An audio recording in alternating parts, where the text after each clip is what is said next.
Ayo kita buka dulu semuanya, tolong difotokan. Kameranya tolong dibuka dulu.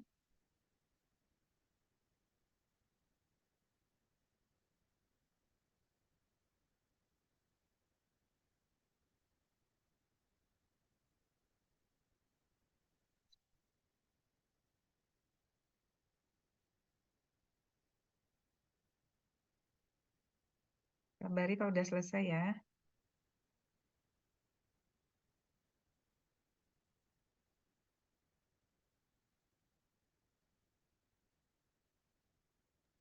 Baik, Saudara. Sudah, baik. Alhamdulillah. Nah, anakku sekalian, Ibu minta maaf dengan perubahan ini ya. Tadinya mau offline, tapi ternyata saya masih di rumah sakit, jadi tidak bisa datang ke kampus. Jadi tetap saya usahakan sesuai dengan jadwal, karena saya khawatir nanti mengganggu jadwal anak-anak semuanya gitu ya, mengganggu ritme di uh, pembelajaran. Gitu. Baik, ini mata kuliah epidemiologi, mungkin udah yang hampir terakhir-terakhir ya. Jadi saya kebagian memberikan topik experimental study dan quasi eksperimental. Ya. Baik Ibu, takut nanti sinyalnya enggak. Ini Ibu off kamera ya. Bentar.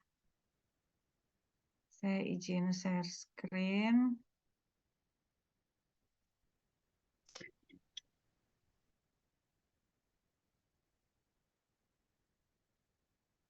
Ya, saya mulai dengan eksperimental study design. Sudah kelihatan slide saya? Saya cek-cek dulu. Iya, Dokter. Baik.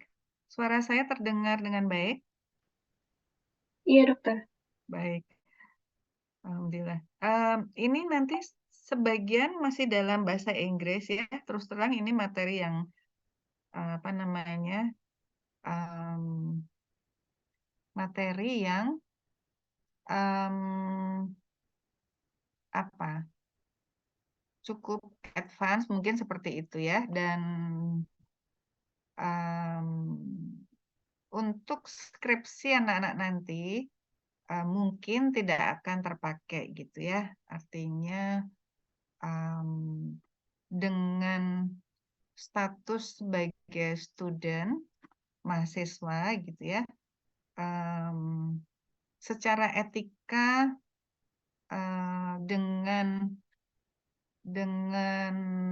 human sebagai subjek penelitian itu belum diperbolehkan gitu ya, melakukan riset atau studi dengan desain intervensional atau eksperimental. Sama ya, intervensional study dan eksperimental study. Nah, kenapa? Karena untuk bisa melakukan studi-studi intervensional ini ada syarat-syarat tertentu gitu ya. Khususnya jika subjek penelitiannya adalah human, gitu ya. Beda lagi jika subjek penelitiannya adalah cell culture misalnya atau animal gitu, itu masih diperbolehkan gitu ya. Meskipun nanti pada saat pelaksanaannya untuk mendapatkan izin etik itu memerlukan dokumen-dokumen khusus gitu. Misalnya seperti GCP atau Good Clinical Practice yang apa namanya ada sertifikatnya gitu ya. Jadi kalau untuk mendapatkan sertifikat GCP itu anak-anak harus melakukan kursusnya terlebih dahulu gitu ya. Namun demikian layak untuk anak-anak ketahui bahwa ada studi desain yang lain selain yang sudah diberikan ya. Saya yakin sudah diberikan studi desain observasional ya. studi desain observasional itu apa aja? Ada yang masih ingat?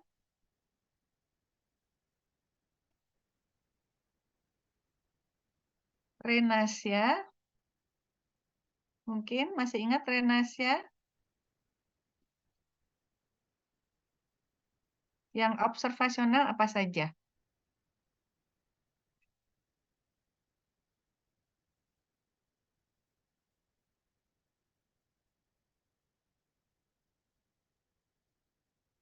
Renasya, masih di mute.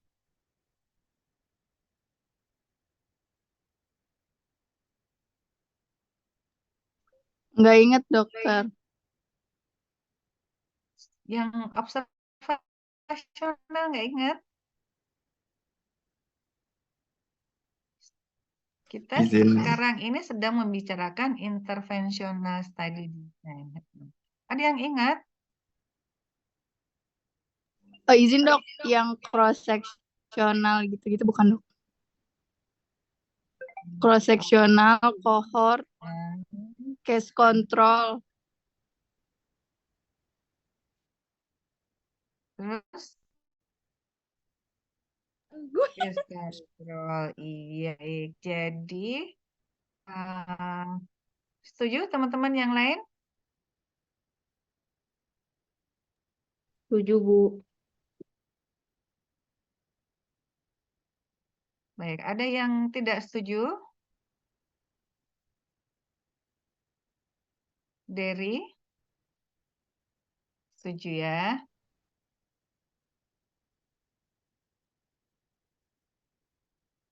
Baik, ini yang saya tidak nyaman ya dengan online itu karena fokus tidak di sini mostly ya, tapi apa namanya, kita usahakan semaksimal mungkin ya. Nana tolong fokus ya, meskipun mungkin berdua satu ini tapi tolong fokus ya. Jangan sampai nanti pas ujian katanya belum diajarin gitu. Harus remet berkali-kali gitu ya. Meskipun ini tidak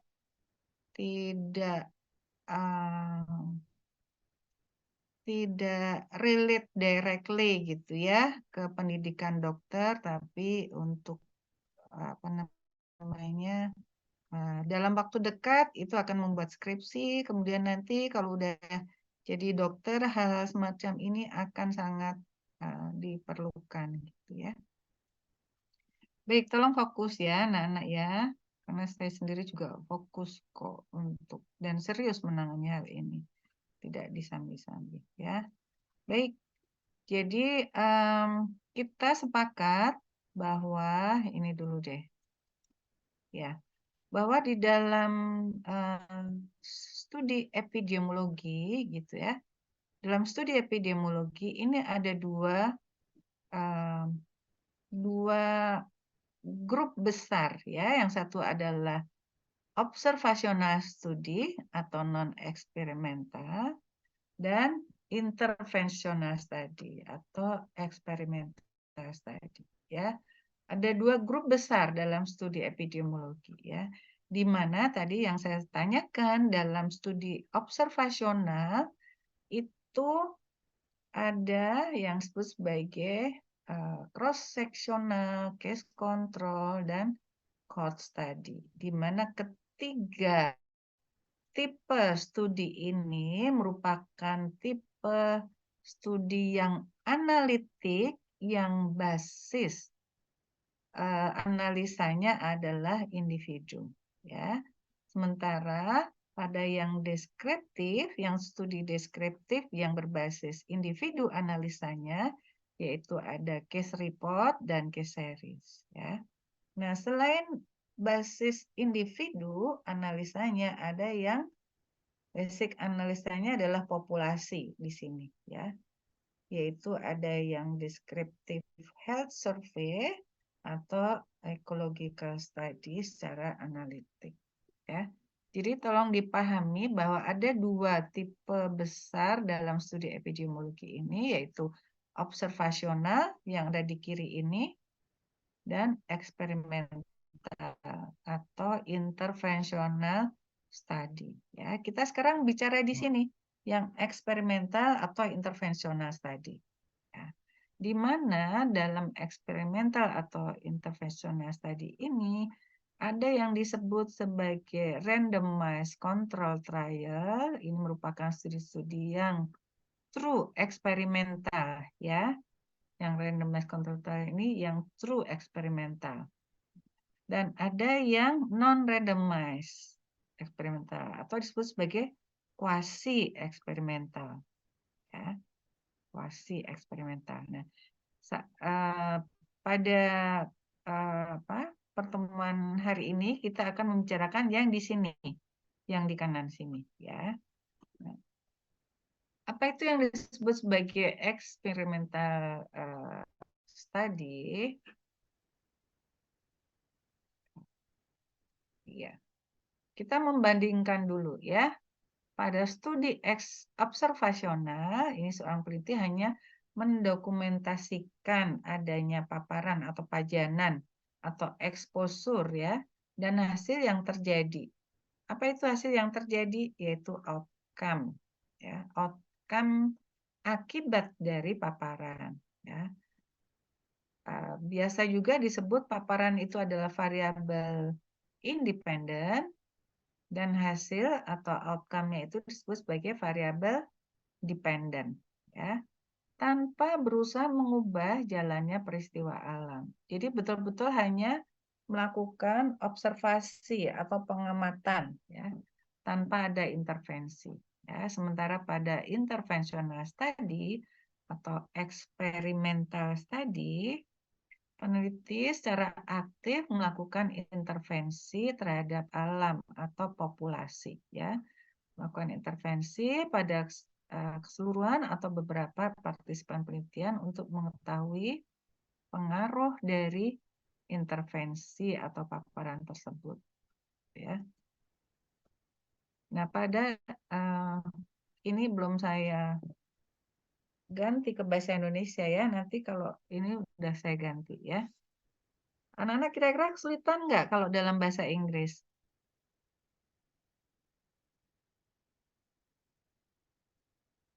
Kesulitan atau tidak? Agak kesulitan, Dok. Oh, baik. Jadi nanti saya terjemahkan dulu, ya, sebelum saya bagi ke anak-anak sekalian, ya.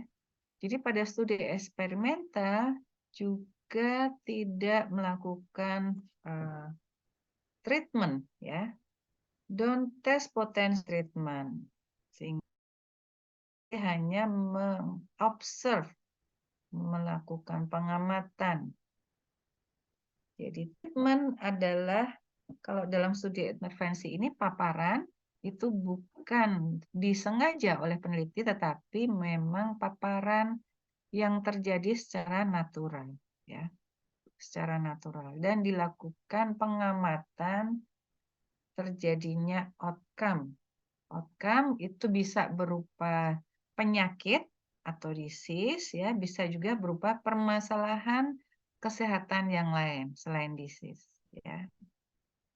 Sementara kalau interventional study itu paparannya itu disengaja, ya, disengaja diberikan, ya, oleh peneliti, dan intervensinya bisa berupa potensial drug atau obat yang berpotensi, ya. Obat yang berpotensi ini bisa berupa obat baru, ya, ini dalam rangka pengembangan obat baru, ya. Mungkin udah dapat metodologi penelitian belum, ya? Ini semester berapa sih? Hafiz, Semester ini 3, Dok. Hafiz. Oh, semester 3. Oh, baik.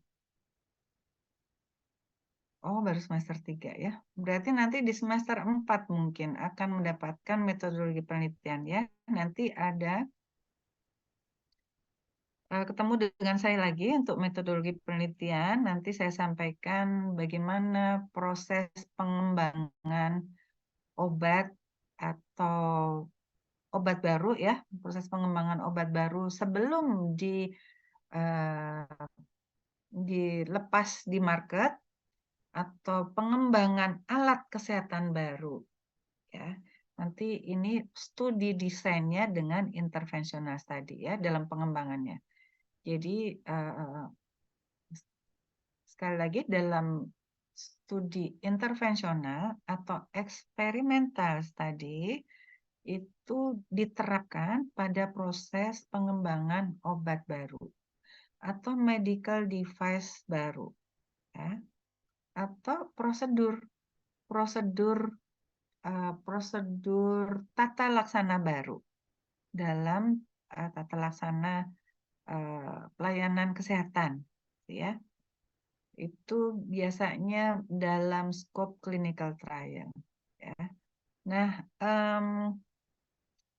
dalam potensial drug ini selain obat baru juga bisa juga obat lama, bisa juga obat lama tetapi diperuntukkan untuk pengobatan yang lain ya. Bagaimana itu obat lama diperuntukkan untuk yang lain? Nah, ini contohnya ya. Contohnya misalnya obat simvastatin atau statin ya. Statin yang biasa yang sudah mendapatkan izin edar atau marketing yaitu untuk antiplatelet ya. Nana sudah mendapatkan masalah ini? Sudah belum di farmakologi mengenai statin? Claudia,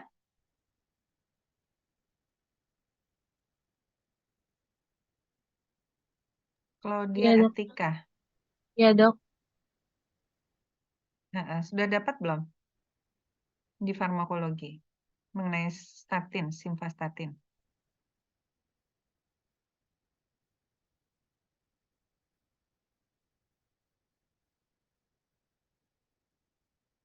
Nggak ingat?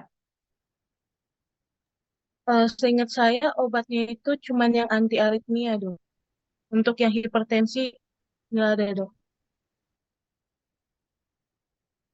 Yang lain, Dinda Ratu,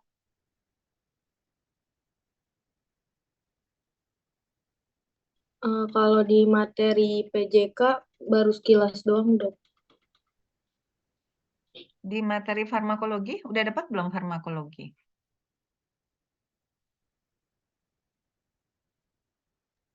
Izin menjawab, Bu. Iya. Statin itu di farmakologi kemarin dimasukkan ke obat penyakit jantung koroner untuk kolesterolnya, Bu. Baik. Chandraka, ada opini?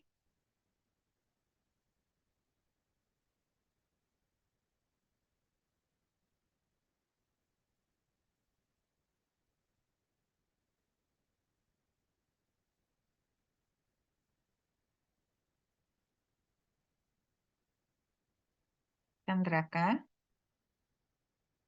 Ya, Bu. Mm-mm. Ingat nggak simvastatin itu apa? Statin pada umumnya.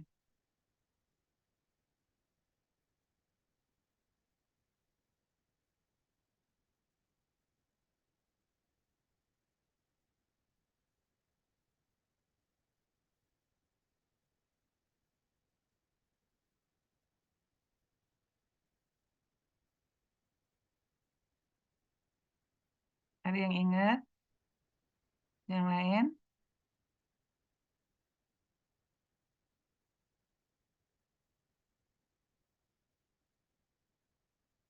Syafa Alia. Iya, Dok. Mm-mm.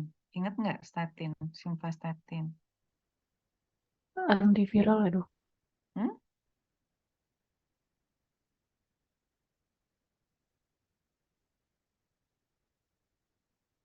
Izin dokter. Ya. Untuk penurun kolesterol bukan? Ya. Setuju yang lain?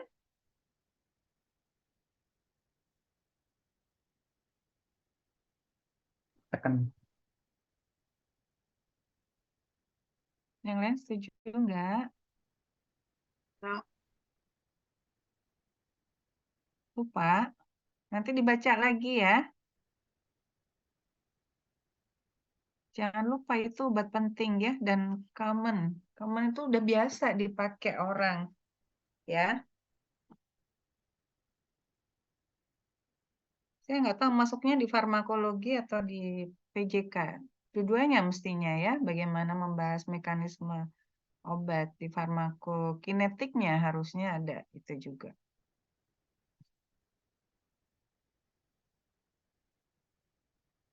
Iya, iya Anggi.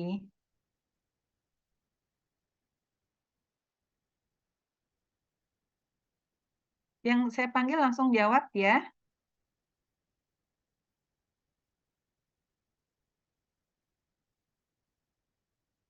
Des, Hadir, Dok. iya. Des, bantu temennya. Ingat simvastatin atau statin pada umumnya. Enggak, Dok. Nggak ingat. Ardelia, Iya, Dok.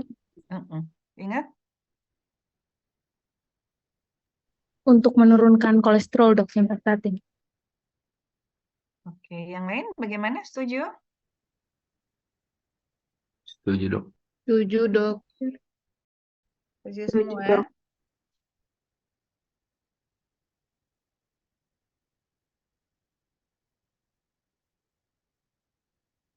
Baik, jadi secara awam memang simvastatin itu atau statin pada umumnya gitu ya. Ada yang simvastatin, ada yang atorvastatin dan statin-statin yang lain itu untuk menurunkan kolesterol ya. Kolesterol yang mana gitu. Kolesterol yang diproduksi di hepar mestinya ya. Karena kolesterol em, yang em, masuk melalui asupan makanan gitu ya, itu bisa melalui diet gitu ya. Namun pada orang-orang tertentu ya, yang meskipun sudah diet kolesterol ya, asupan makanannya dijaga untuk tidak konsumsi kolesterol, namun kolesterolnya tetap tinggi gitu ya. Nah, ini kenapa? Karena eh, mekanisme sintesa kolesterol di hati itu ada yang dalam tanda kutip error gitu ya. Secara genetik itu ada orang-orang yang apa namanya produksi kolesterol di tubuh itu berlebih gitu ya. Kenapa? Karena memang sebetulnya kolesterol itu kan diperlukan untuk metabolisme tubuh ya, untuk produksi antibodi, untuk produksi yang lain-lain gitu ya.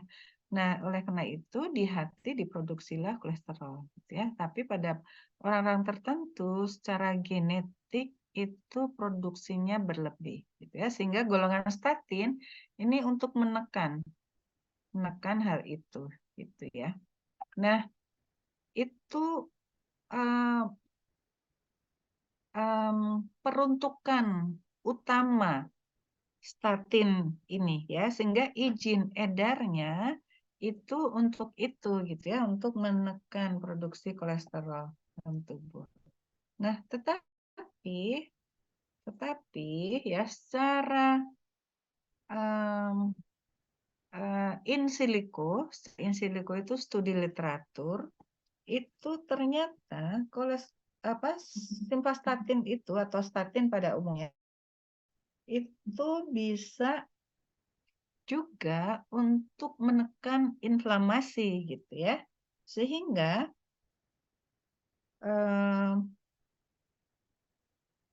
bentar ya, bentar.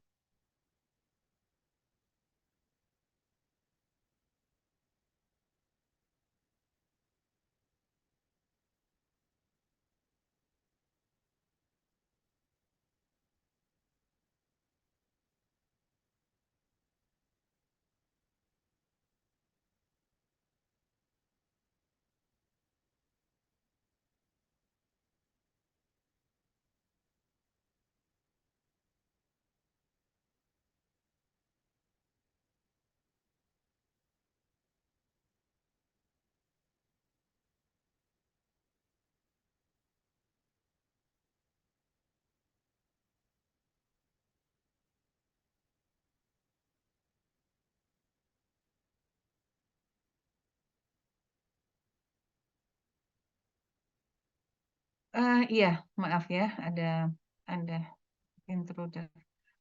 Baik, ya karena saya masih di rumah sakit. Jadi statin itu izin edarnya adalah sebagai obat untuk penurun kolesterol. Nah, dari studi in silico, studi literatur itu ternyata statin berpotensi juga untuk menekan inflamasi, gitu ya, menekan inflamasi sehingga seorang dokter penyakit jantung koroner, dokter SPJK, kardiovaskuler maksud saya, itu melihat ini dan membuat penelitian dengan desain intervensional, ya. Bagaimana diberikan pada pasien-pasien yang akan dilakukan bedah pintas koroner, ya, bedah CABG, agar ini hipotesanya ya, agar tidak terjadi atau menurunkan efek odem atau bengkak jantung pasca operasi, gitu ya. Sehingga 2 minggu sebelum operasi, pasien-pasien ini diberikan statin, gitu.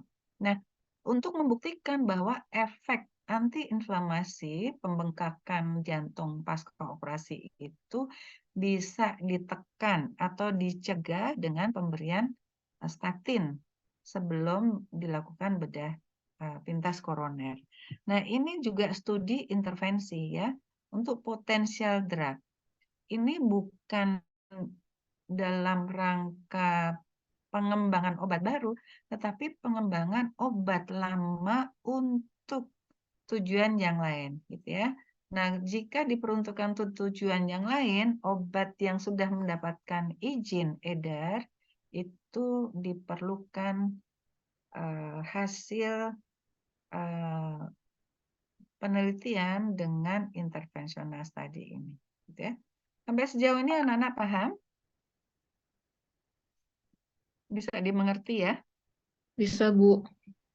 Baik, jadi tujuannya untuk interventional study ini selain potensial drug untuk pengembangan obat baru dan obat lama yang diperuntukkan untuk tujuan yang lain, gitu ya. Juga untuk medical device atau alat kesehatan baru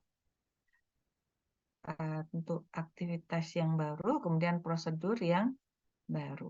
Ya, prosedur misalnya prosedur operasi, prosedur tata laksana, gitu ya.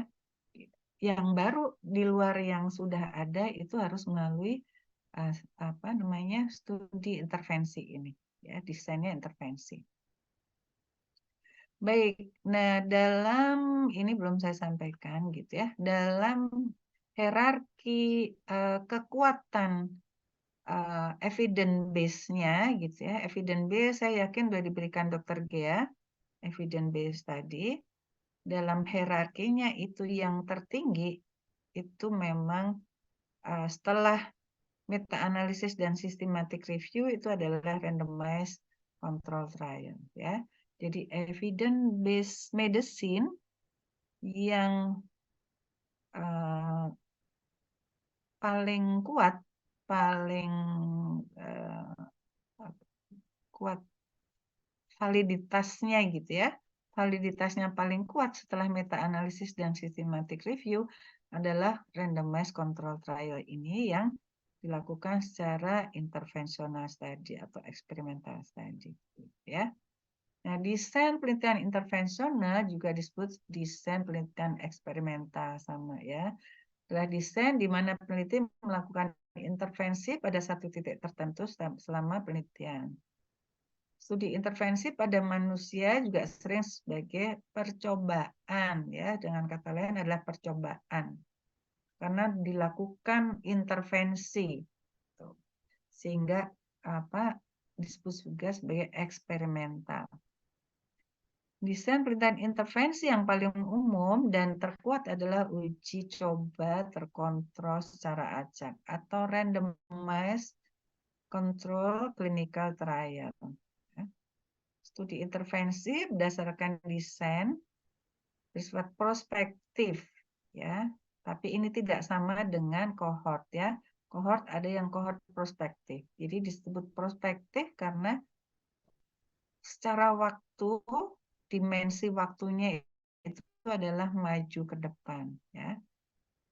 Karena kalau yang kohort prospektif itu juga secara dimensi waktu dia maju ke depan. Studi intervensi secara garis besar dapat dibagi menjadi dua, yaitu uji klinis terkontrol atau yang kedua adalah uji coba komunitas. Ya, uji klinis terkontrol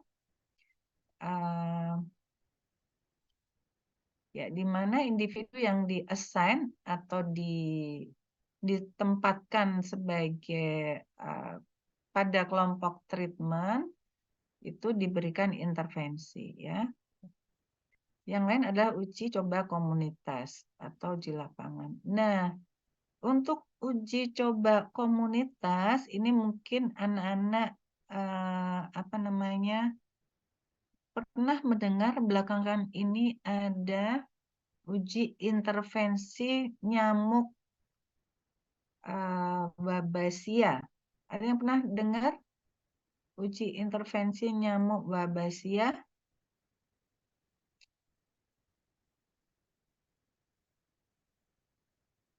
Belum, dokter.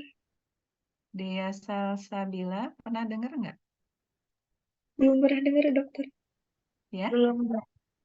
Belum. Itu banyak sekali ya beritanya ya. Anak nggak sempat baca berita ya.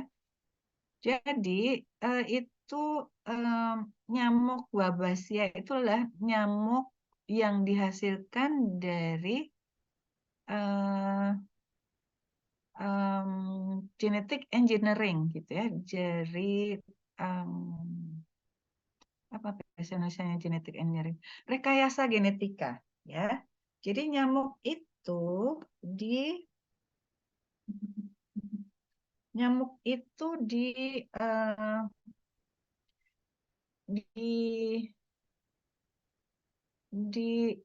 genomnya ya, genomnya itu disisipi atau anak-anak ingat ya genom ya, genomnya nyamuk ini disisipi atau diinsert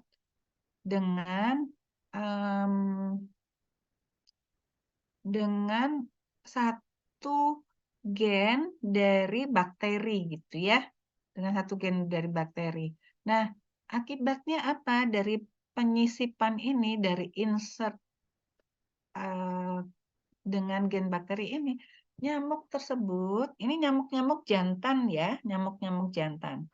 Kalau kemudian kawin dengan nyamuk betina, maka anak-anaknya itu menjadi mandul, gitu ya. Kita tahu bahwa nyamuk itu adalah vektor dari virus dengue, ya, virus demam berdarah. Ya. Jadi kalau nyamuknya mandul, maka dia tidak bisa menularkan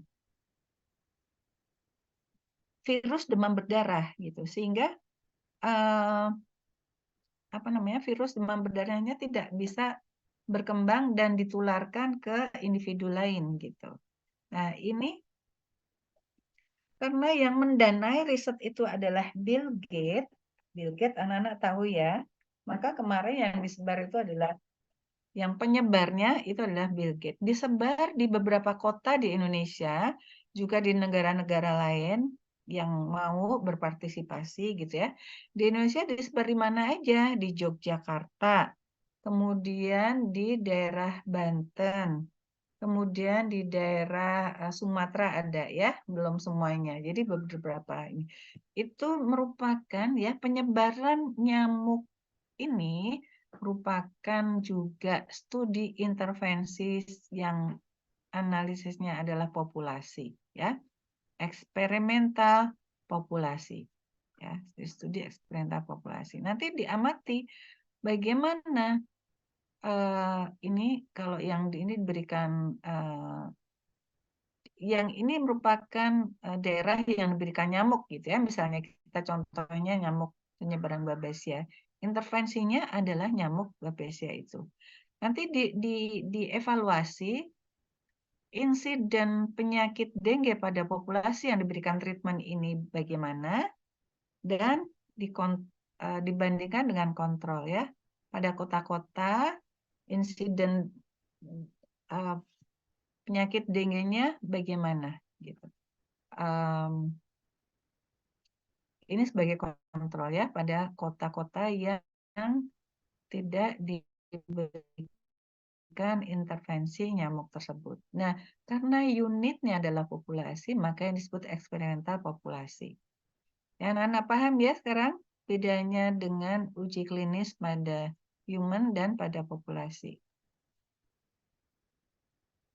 Paham ya? Baik. Ya, jadi eksperimen studi melibatkan upaya aktif untuk mengubah faktor penentu penyakit, ya, seperti paparan pada perilaku atau perkembangan satu penyakit melalui pengobatan. Ini biasanya melibatkan uji coba terkontrol ini tadi ya, randomized control clinical trial. Ini yang uji coba lapangan tadi, ya. Jadi secara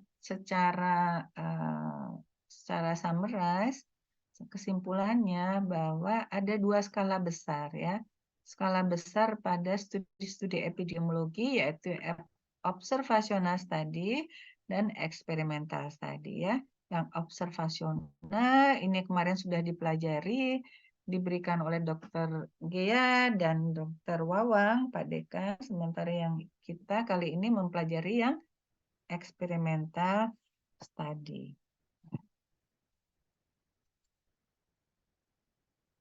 Experimental study atau interventional study sama ya, dua istilah itu ya. Nanti jangan bingung kalau ada soalnya.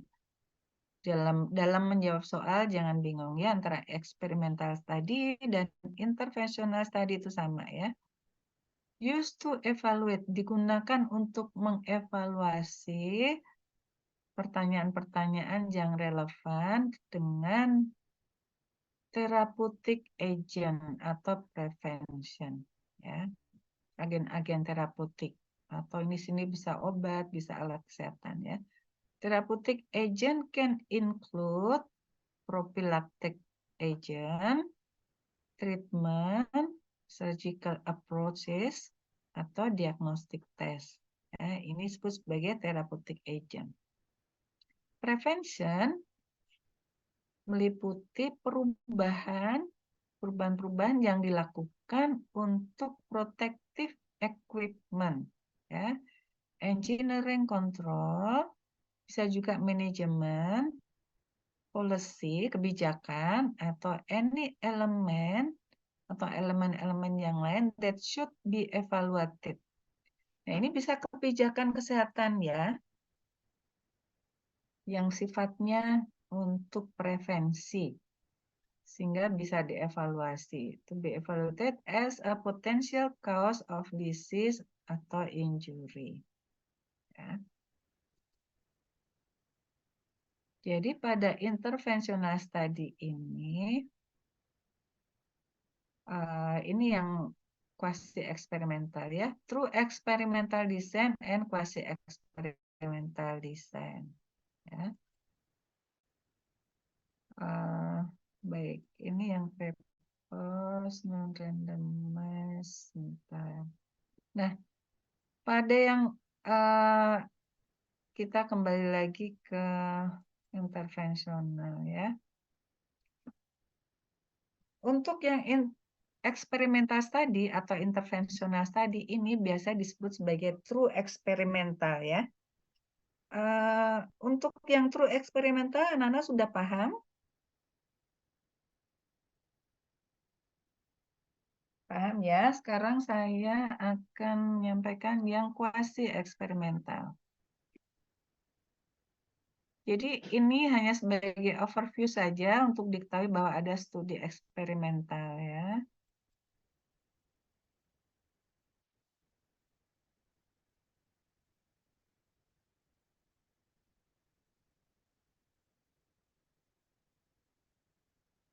Nah, sekarang kita membahas yang kuasi eksperimental.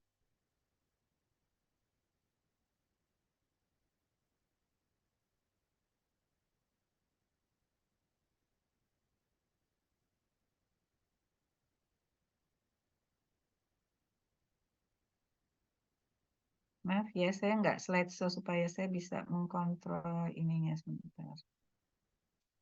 Iya. Baik, sekarang kita membahas kuasi eksperimental ya.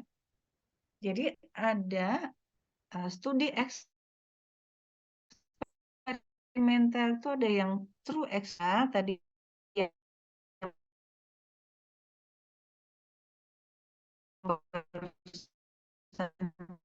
kita bahas dan bisa dimengerti Keisha, Keisha Septi ya. Hadir, Dok. Sampai paham ya, ada dua tipe besar pada studi intervensional atau eksperimental. Yaitu apa aja, Keisha?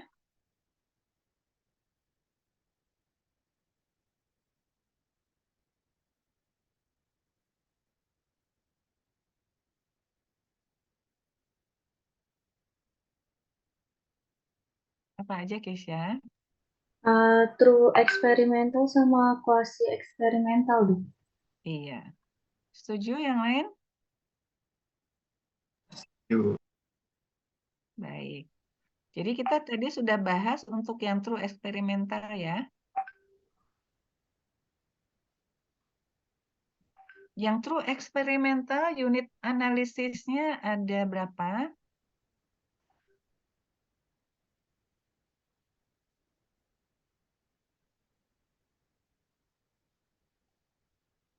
Nabila Putri.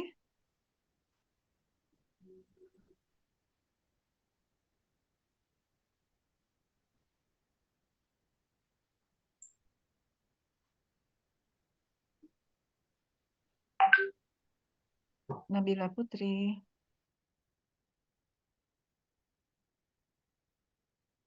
Mana ya Nabila Putri?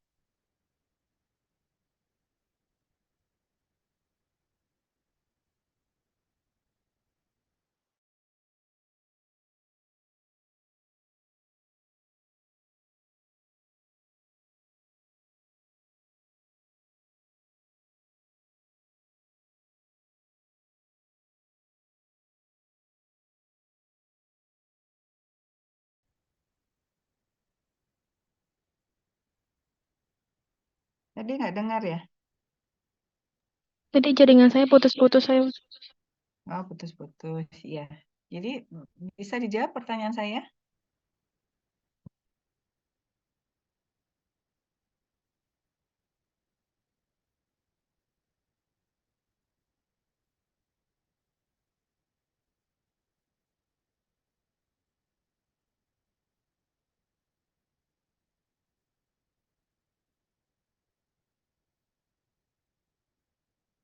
Bisa dijawab pertanyaan saya?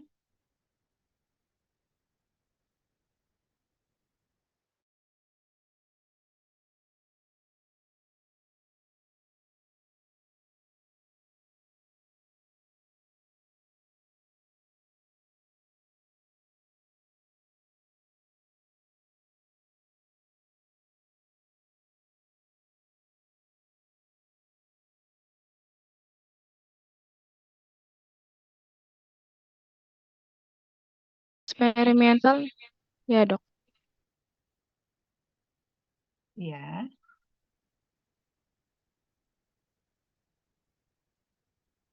Cut Asila.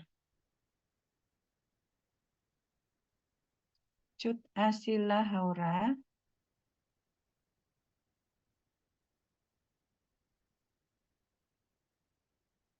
Hadir dok.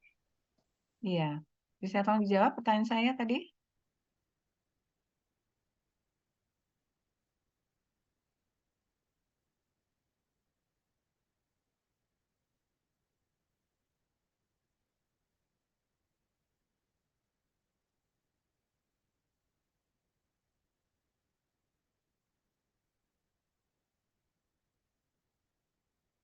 Nggak mendengarkan ya?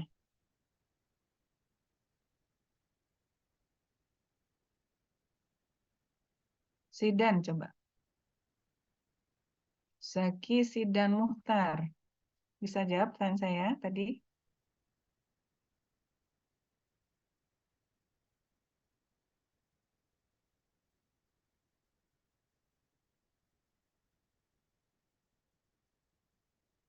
Suara-suara saya nggak kedengeran ya? Suara saya Terdengar, Bu. Iya, kedengeran. Ya, silakan jawab pertanyaan saya. Zaki Sidan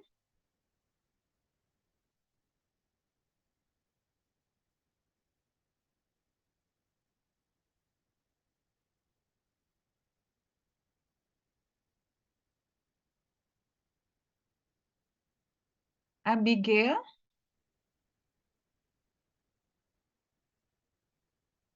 Iya, Bu. Iya, tolong dijawab pertanyaan saya.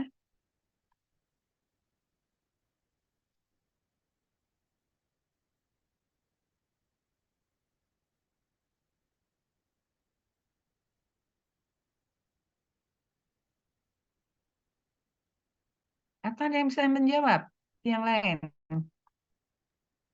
Izin menjawab, Bu. Iya, siapa nih? Apakah randomisasi, randomisasi dan non-randomisasi bukan, Bu?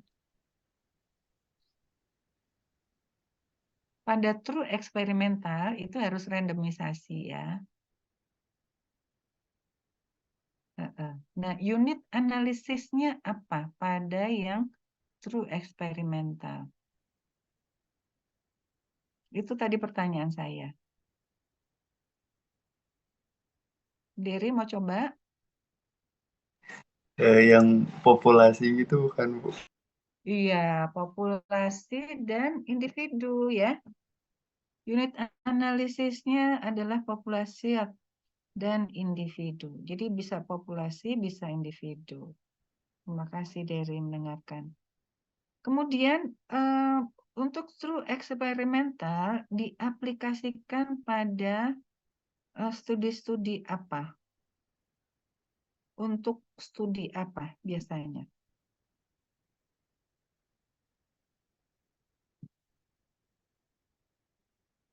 Ada yang mau jawab?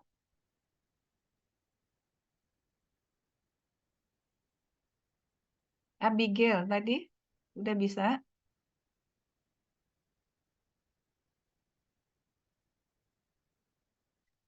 Mohon maaf, belum, Ibu. Askaf Fuadi. Iya, Dok. Mm-mm. Apa? Untuk apa biasanya yang true eksperimental diaplikasikan pada studi-studi apa?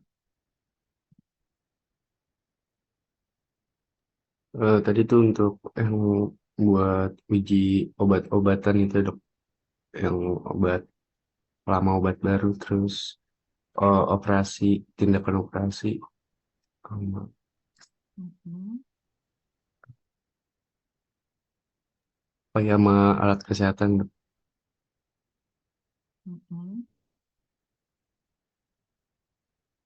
Oke, ada yang mau memperbaiki?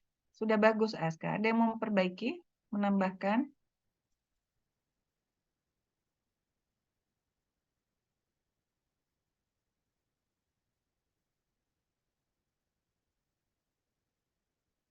Nurhamni. Nurhamni,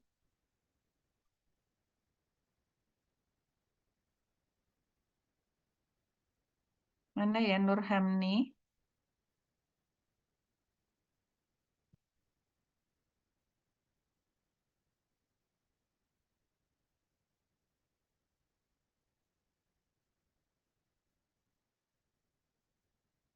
Nurhamni tidak hadir.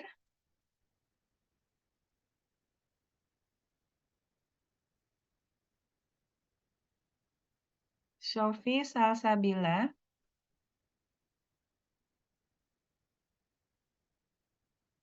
Ada.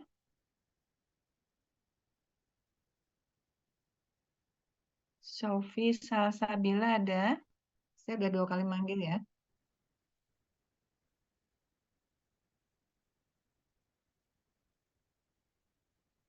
Iya. Silakan tambahkan.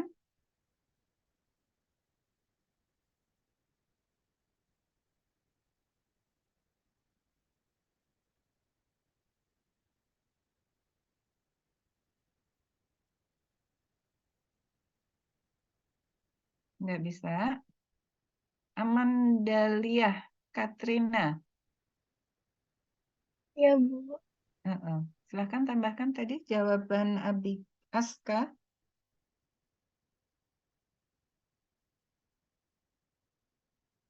Untuk apa yang true eksperimen?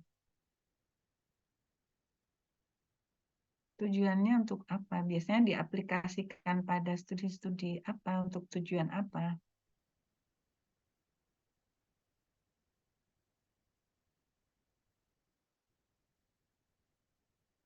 Siapa ini? Tolong sebutkan dulu namanya. Karena saya catat. Siapa? Sophie. Oke, ya.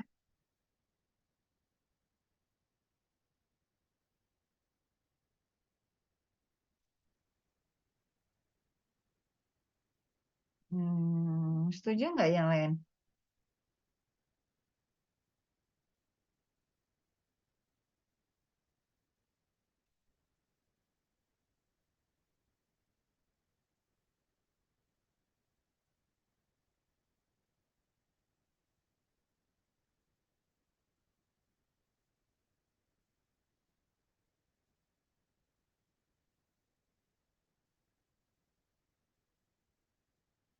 Izin menjawab, Bu. Ya. Untuk ini, Bu, mengetahui terapeutik agen atau prevensi upaya pencegahan. Ini siapa nih? Salsabila, Dok. Sekila? Salsabila. Salsabila? Maaf.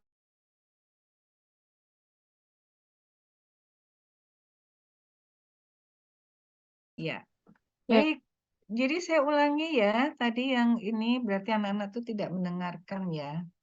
Silahkan bertanya ya. Kalau belum jelas, silahkan bertanya. Atau eh eh, apa namanya? em, sebelum berganti, ini selalu saya jelaskan sebetulnya. Kalau apa namanya belum jelas, silahkan bertanya sebelum berganti ke slide berikutnya ya. Jadi saya mesti balik lagi ke slide satunya ya. Nanti dipelajari ya. Soalnya saya ngejar waktu juga, jam 12 harus sudah selesai ya. Bahwa sekali lagi eksperimental studi ya itu juga true eksperimen,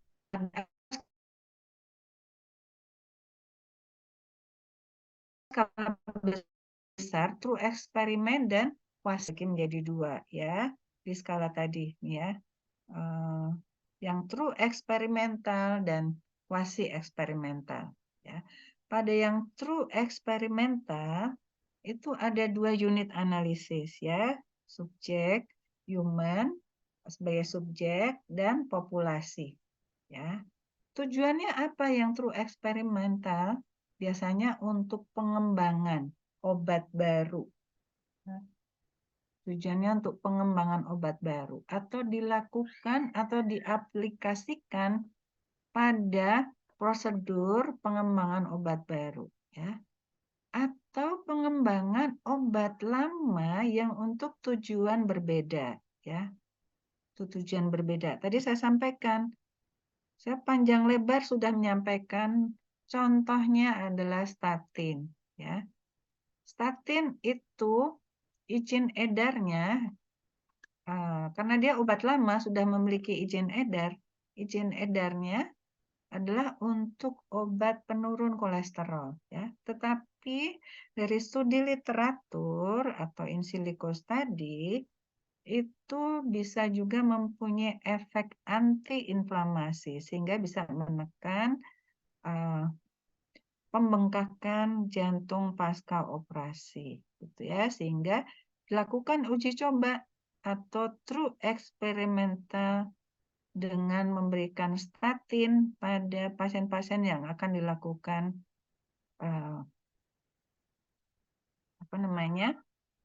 operasi jantung, gitu ya. Ini contohnya, salah satu contoh bahwa obat lama yang akan diperuntukkan untuk tujuan berbeda dengan izin edarnya dilakukan studi eksperimental yang true, ya, atau true experimental study, ya.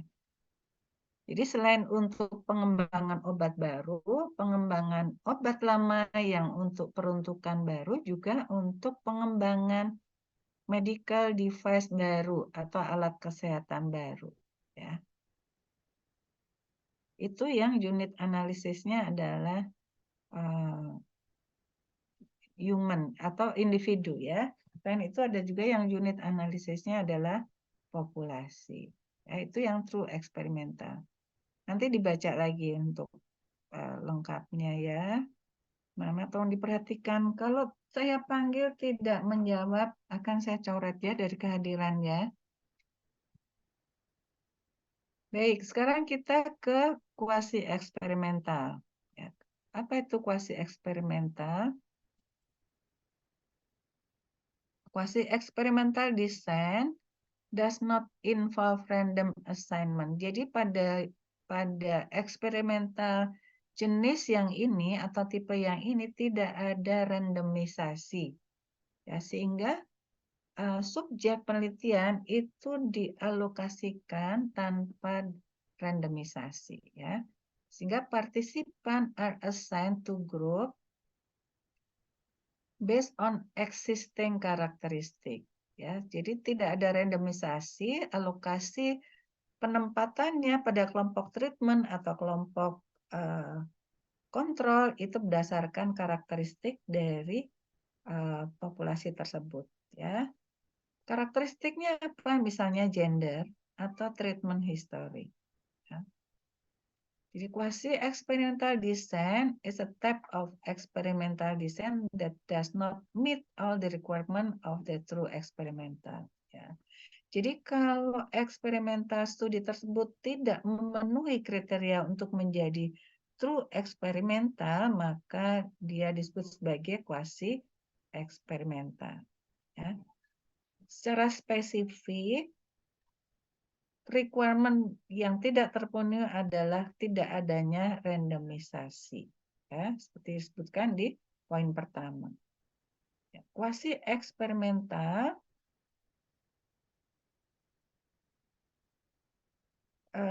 the researcher does not have complete control over the assignment. Jadi kelompok kontrol itu bisa tidak ada, ya. Jadi pada desain-desain yang dilakukan treatment atau interventional study yang kelompok kontrolnya tidak lengkap ini bisa jadi kelompok kontrolnya diambil pada kelompok itu sendiri, gitu ya, sehingga kelompok treatment juga menjadi kelompok kontrol. This means that there is a potential for confounding variable, ya. Jadi karena kelompok kontrolnya tidak lengkap atau tidak seharusnya atau tidak properly, maka ada potensi-potensi confounding. Confounding anak-anak sudah paham? Sudah dijelaskan ya oleh Dokter Gia atau Dokter Wawang?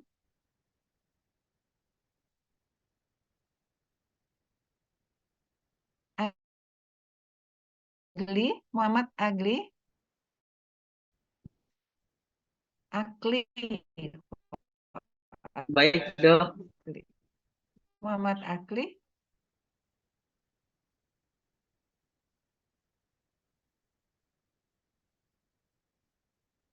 Iya, confounding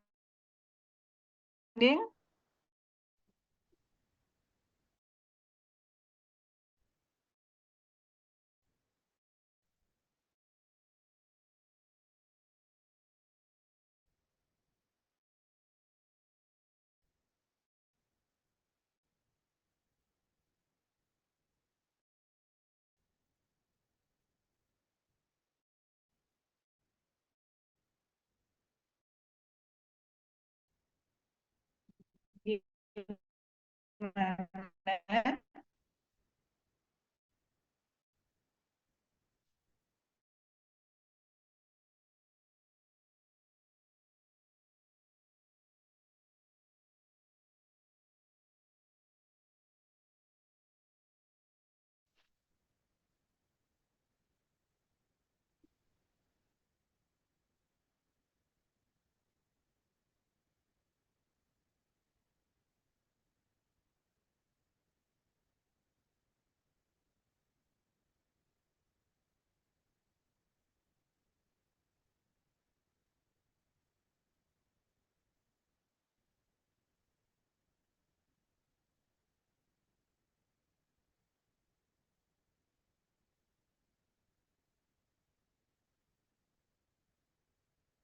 Maaf ya, saya terlempar tadi. Saya coba ulang share screen ya.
Ini ya, tadi kita sampai sini ya.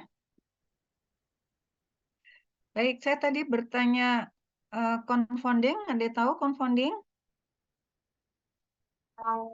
Izin, Dok. Izin, Bu. Ya, Variabel perancu bukan iya. buat Lutfi ya. asosiasi jadi Iya, Pak palsu. Arif. Lutfi, Bu. Lutfi, baik. Terima kasih Lutfi. Perancu itu bagaimana Lutfi? Jadi asosiasinya malah nggak bener. Jadi nggak saling mempengaruhi gitu, Bu. Itu kan, Bu. Nah, iya, betul. Asosiasi yang terjadi antara siapa nih? Asosiasi yang terjadi antara siapa Lutfi?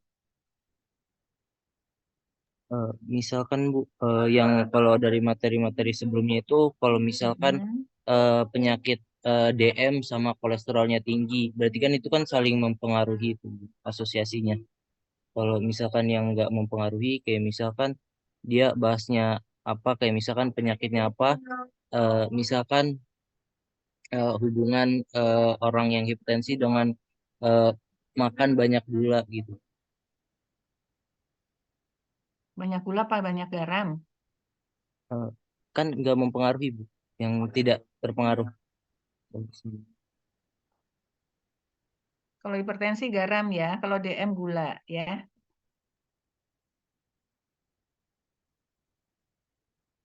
Iya kan?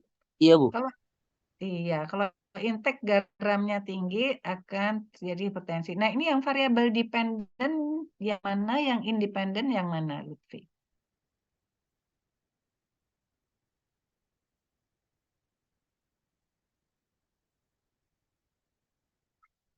Ayo Arif bantu Lutfi. Oh, Yang iya. Mm-mm.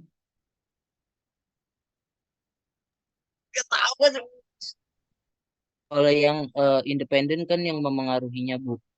Betul. Kalau yang apa namanya? Dependen yang terpengaruhnya. Iya, betul. Jadi yang Yang mana dalam hal ini? independen Misalnya yang tadi garamnya contohnya bukan. intake garam tinggi dengan hipertensi. Jadi yang dependen yang mana? Yang hipertensinya. Yang independen yang garamnya. Iya, pintar. Iya, iya, pintar. Terima kasih Lutfi. Iya, betul. Sama-sama, Bu. Jadi, misalnya dari contoh yang Lutfi sampaikan tadi, misalnya intake garam tinggi dengan hipertensi, itu kira-kira variabel confoundingnya apa yang mengganggu? Saya tanya ke Amandaliah, coba. Amandaliah mana ya? Iya, Dok. Iya, apa? Confoundingnya kira-kira apa?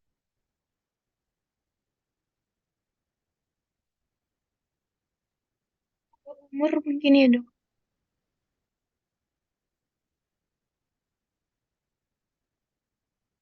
Apa? Tahu Umur. nggak? Umur, iya pinter. Iya, mungkin umur. Apalagi Givandini. Givandini, nomor absen 68.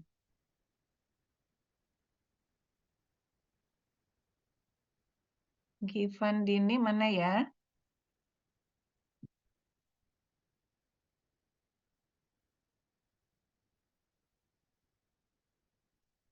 Nggak ada. Nggak hadir.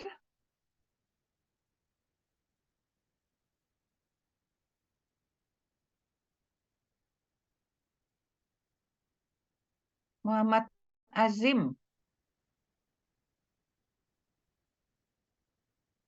Izin Bu, kalau misalnya pola hidup termasuk nggak Bu? Pola hidup. Iya, yang seperti apa? Sedentary mungkin Bu yang Iya, betul sekali. Pinter. Iya, kasih Azim. Baik, iya. Jadi anak-anak saya asumsikan sudah mengerti semua apa yang dimaksud dengan confounding, bahwa confounding itu adalah variabel perancu atau variabel pengganggu. Pengganggu siapa? Pengganggu hubungan antara variabel independen atau variabel pajanan atau eksposur. Dalam hal ini contoh tadi adalah intake garam yang tinggi dengan variabel dependennya, yaitu penyakit hipertensi. Ya, jadi variabel confoundingnya, variabel pengganggu antara hubungan intake garam tinggi dengan hipertensi apa? Tadi ada yang umur, ada yang pola hidup sedentary, kata Hasan. Ada yang mungkin apa lagi tadi ya? Saya lupa. Apa yang belum saya sebut selain umur, hidup sedentary, bisa jadi merokok ya, bisa jadi dalam hal ini ada genetik ya. Jadi kalau kita mau menganalisa hubungan bagaimana pajanan atau paparan atau eksposur intake garam yang tinggi dengan kejadian hipertensi, maka yang dianggap sebagai variabel confounding itu bisa variabel umur, bisa variabel pola hidup sedentary, bisa juga variabel genetik gitu ya. Jadi variabel yang berpotensi sebagai confounding itu gitu ya. Jadi pada studi kuasi eksperimen karena tidak ada kontrol yang proper, maka berpotensi terjadi confounding, ya. Gitu. Jadi jika kapan dilakukan, ya, kapan dipakai kuasi eksperimental ini? Jika tidak diperoleh atau secara etika penelitian tersebut intervensinya itu tidak diperbolehkan, ya. Jadi misalnya intervensinya itu harus menyuntikkan virus, harus memberikan bakteri, harus misalnya melakukan hal-hal yang tidak etis gitu ya, maka dilakukanlah studi kuasi eksperimental ya, secara etika tidak diperbolehkan. Nah, bisa juga dipakai pada studi cause dan effect relationship ya. Peneliti memanipulasi satu atau lebih independen variabel dan mengukur dependen variabel untuk mengetahui efeknya bagaimana. Ya. Nah, apa pro kontranya ya pelaksanaan studi eksperimental ini ya? Pada advantage-nya atau pro-nya dilakukan adalah it can be used to study naturally occurring phenomena in real world setting ya, karena bisa dilakukan atau memberikan insight secara natural intervensi ya. Allow researcher memungkinkan peneliti to control for extraneous variable, untuk mengontrol variabel-variabel eksternal yang ada pada hubungan tersebut ya, that might confound, yang mungkin mengganggu hasil dari eksperimental tersebut ya. Jadi dengan kuasi eksperimental itu bisa dikontrol confounding-nya ya. Bagaimana mengkontrol confounding? Sudah diberikan belum ya bagaimana cara mengkontrol confounding? Dokter Gia sudah memberikan belum cara mengontrol confounding?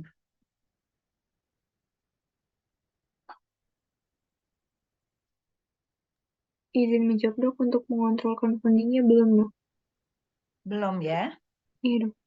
Baik, jadi confounding, variabel-variabel yang berpotensi sebagai confounding atau confounder itu bisa dikontrol. Kapan mengkontrolnya? Pada saat studi belum dimulai ya, sebelum dimulainya studi. Ya, misalnya dengan dilakukan matching. Jadi dengan dilakukan matching maka confounding itu bisa dikontrol ya. Mungkin nanti kali, saya nggak tahu akan dikasih apa enggak sama dokter Gia ya untuk confounding control. Bisa juga dilakukan setelah studi selesai, yaitu dengan melakukan analisa multivariat ya, analisa statistiknya dengan multivariat.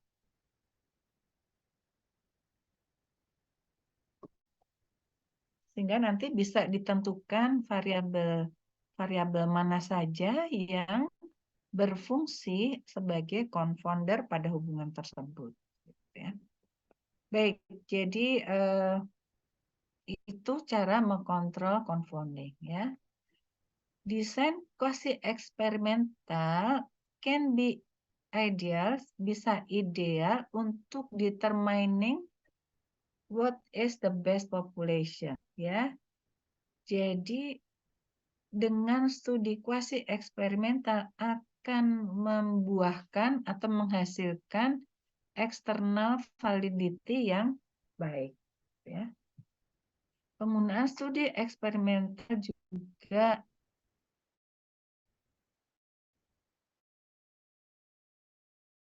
bisa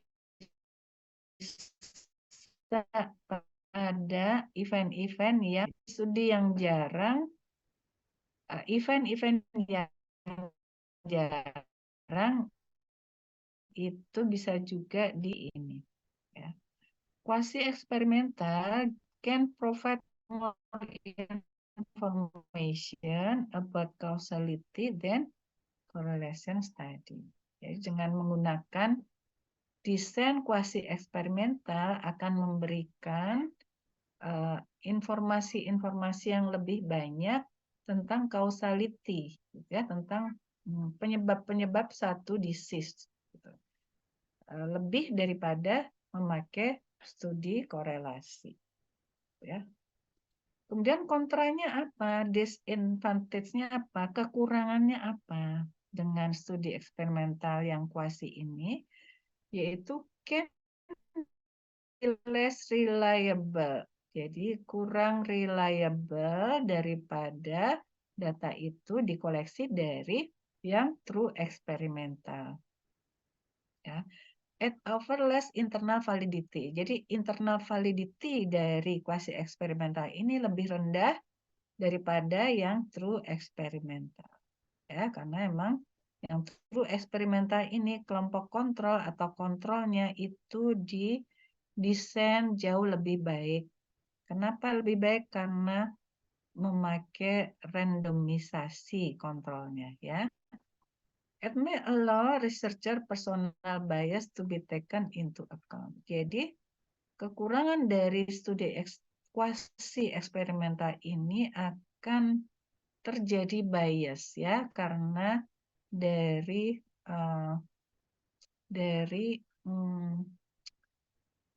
aspek personal dari researchernya, ya. It does not use randomly assigned group, jadi tidak memakai randomisasi untuk alokasi grupnya, grup treatment atau grup kontrol, ya. So it's difficult to determine. Jadi akan sulit menentukan the result are due to the intervention or other factor, ya. Jadi memang ada kekurangannya, ya, karena tidak ada random alokasi bahwa populasi atau individu-individu itu masuk ke kelompok kontrol atau kelompok treatment, maka rawan untuk terjadi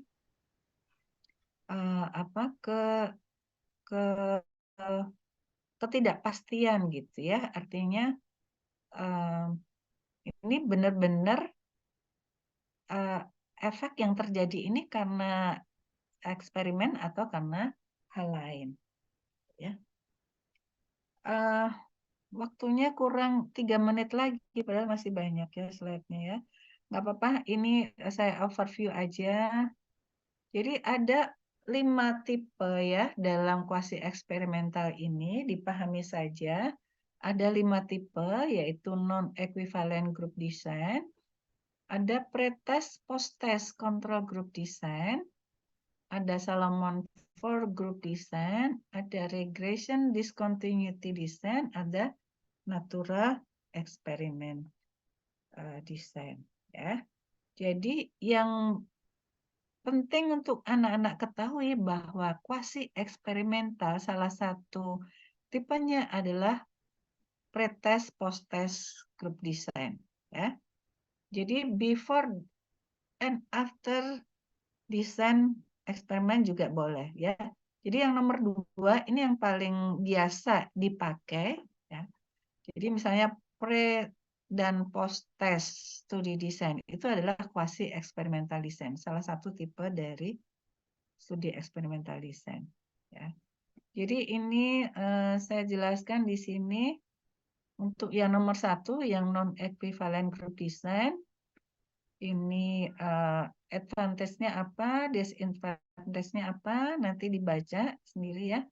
Kalau nanti saya bahasa Indonesiakan dulu, ya. Kalau kesulitan dengan bahasa Inggris supaya tepat ini. Jadi yang non-equivalent itu yang seperti apa? Ini is the most popular type of quasi-experimental design. Jadi yang paling populer sebetulnya, ya, yang non-equivalent ini. The researcher does not randomly assign tapi ada pre-existing karakteristik yang menjadi dasar gitu ya. Pre-existingnya apa? Bisa gender atau grade level ya. Dipakai untuk membandingkan dua grup yang tidak ekuivalen ya. Jadi misalnya grup sekolah swasta dan sekolah negeri ya. Mau membandingkan apapun itu, tapi pada dua grup yang tidak ekuivalen ya. Tadi misalnya membandingkan satu aspek, misalnya tingkat keberhasilan belajar pada misalnya fakultas kedokteran negeri dan swasta, gitu misalnya. Ini kan tidak ekuivalen ya, maka disebut sebagai termasuk dalam kuasi eksperimental studi desain. Misalnya eksperimennya diberikan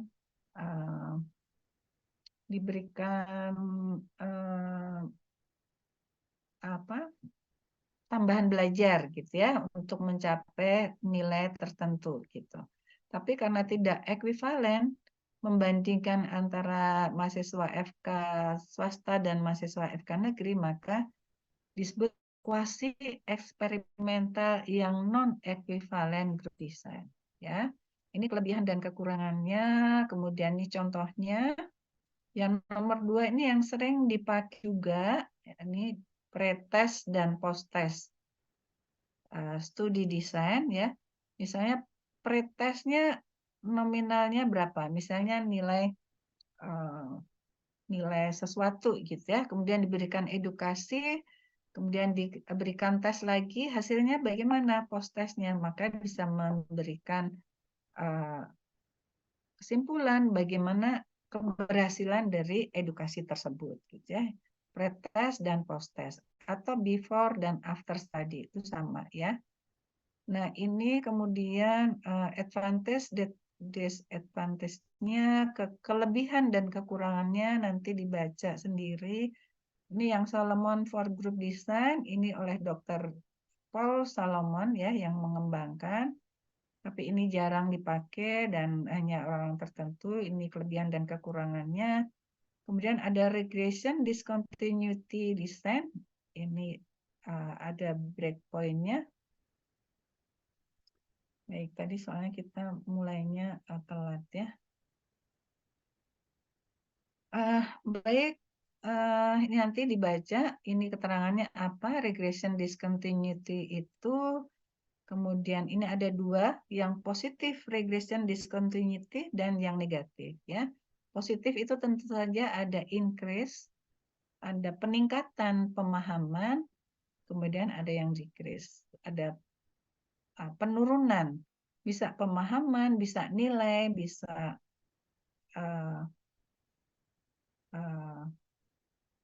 parameter-parameter yang lain. Ya, kemudian yang kelima ada natural eksperimen. Ya ini mirip-mirip cohort sebetulnya jadi intervensinya itu adalah intervensi yang natural, gitu ya. Useful information about causal relationship. Ini mirip-mirip cohort ya ini sebetulnya, karena intervensinya adalah natural. Jadi ini keterangannya, there are several factors that must be considered ya. Jadi ada selection bias, nanti ada confounding factor, ada exposure yang misclassification pada yang natural experiment. Ini contohnya. Baik, saya udah lebih 3 menit. Nanti saya berikan ke sama Nindita ya. Saya terjemahkan dulu, jadi mudah-mudahan nanti saya ditagih ya, sama ya, untuk Baik, Dok. ininya. Nanti kehadirannya dilaporkan ya ke sekretariat untuk absennya. Nanti saya juga diabsenkan, tolong sekalian. Baik, saya tutup pertemuan siang ini dengan membaca hamdalah, alhamdulillahirabbil alamin. Saya undur diri.